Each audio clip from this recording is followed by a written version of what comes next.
Hi అండి. అందరికీ నమస్కారం. Welcome to my channel. ఈ వీడియోలో ఏపీ ప్రభుత్వ ఉద్యోగులకు మరియు పెన్షనర్లకు ఐఆర్ 29%తో అమలు, రూ. 7,384,00,00,000 పీఆర్సీ బకాయిలు మరియు 9,650,00,00,000 డీఏ బకాయిల చెల్లింపులు. దీనికి సంబంధించిన పూర్తి సమాచారాన్ని అయితే వీడియోలో తెలుసుకుందాం. వీడియోని ఎక్కడే గానీ స్కిప్ చేయకుండా ఎండ్ వరకు చూడండి. అప్పుడు ఇన్ఫర్మేషన్ పూర్తిగా అర్థమవుతుంది. వీడియో చూస్తున్న ప్రతి ఒక్కరు వీడియోకి లైక్ చేయండి ఫ్రెండ్స్. ఈ వీడియోని తోటి ఉద్యోగ పెన్షన్ మిత్రులతో అయితే షేర్ చేయండి. కొత్తగా మన ఛానల్ చూస్తున్నారు ఇంకా సబ్స్క్రైబ్ చేసుకున్నట్లయితే వెంటనే మన ఛానల్‌ని సబ్స్క్రైబ్ చేసుకోండి. సో, దీని ద్వారా నేను చేసే లేటెస్ట్ వీడియోస్ అన్నీ మీ వరకు రీచ్ అవుతాయి. ఇక ఆలస్యం చేయకుండా వివరాల్లోకి అయితే వెళ్ళిపోదాము. ఆంధ్రప్రదేశ్ ప్రభుత్వ ఉద్యోగుల నిరీక్షణ 29% ఐఆర్, పీఆర్సీ బకాయిలు మరియు 12వ పీఆర్సీ కమిషన్ కోసం ఎదురుచూపులు.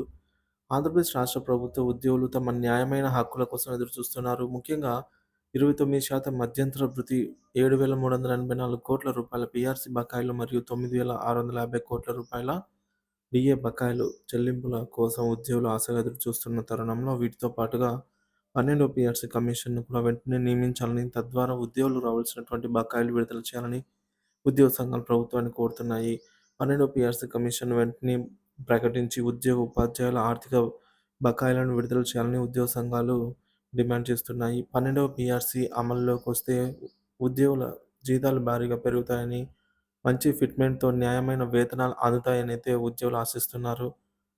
2023 జూలై నుండి అమలు కావాల్సినటువంటి 12థ్ పీఆర్సీ ఇప్పటివరకు కమిషన్‌ను నియమించకపోవడం ఉద్యోగులు, ఉపాధ్యాయులకు 18 నెలల కాలాన్ని నష్టపోయారు.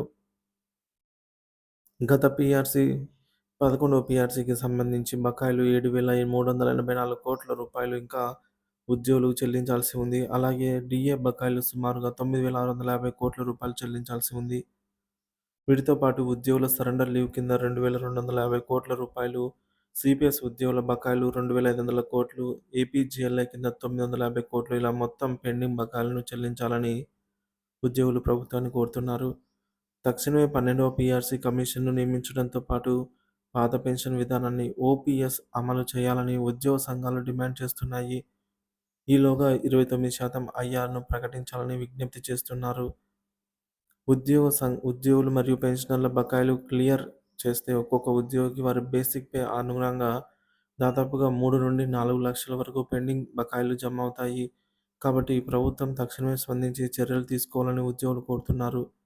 గత పీఆర్సీలో ఉద్యోగులు చాలా నష్టపోయారని, 12వ పీఆర్సీ ద్వారా ఆ నష్టాన్ని భర్తీ చేయాలని ఉద్యోగులు ఆశిస్తున్నారు. ఈ నేపథ్యంలో ప్రభుత్వం వెంటనే స్పందించి ఉద్యోగులకు న్యాయమైన పీఆర్సీ ఫిట్‌మెంట్ ఇవ్వాలని చెప్పి ఈలోగా 29% మేర ఐఆర్ ప్రకటించాలని ఉద్యోగులు కోరుతున్నారు. వీడియోలోని ముఖ్య అంశాలు 29% ఐఆర్ వెంటనే ప్రకటించాలనే డిమాండు, రూ. 7,384,00,00,000 పీఆర్సీ బకాయిలు మరియు 9,650,00,00,000 డీఏ బకాయిలు చెల్లించాలని విజ్ఞప్తి, 12వ పీఆర్సీ కమిషన్‌ను వెంటనే నియమించాలని వినతి, పాత పెన్షన్ విధానాన్ని ఓపీఎస్ అమలు చేయాలని డిమాండు, ఉద్యోగులకు రావాల్సిన ఇతర పెండింగ్ బకాయిలను వెంటనే చెల్లించాలని విజ్ఞప్తి, గత పీఆర్సీలో జరిగిన నష్టాన్ని 12వ పీఆర్సీ ద్వారా భర్తీ చేయాలని అయితే ఆశ. సో, ఈ విధంగా మనకు ఉద్యోగ పెన్షన్‌కి సంబంధించినటువంటి న్యాయం చేయాలని అయితే కోరుతున్నారండి.